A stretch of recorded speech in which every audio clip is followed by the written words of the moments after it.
تا جایی که میتونی زندگی رو سر بکش. نوش کن گوارای وجود.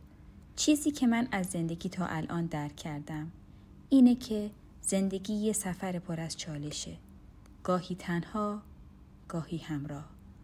تنها بودن بخش جدایی ناپذیر وجود انسانه.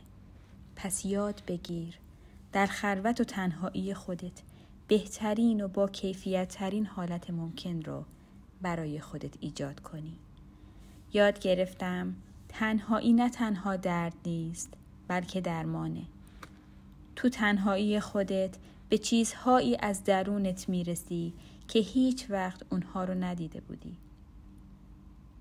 کافیه عمیق بشی به عمق وجودت تا کشف کنی این سرزمین ناشناخته وجود خودت رو.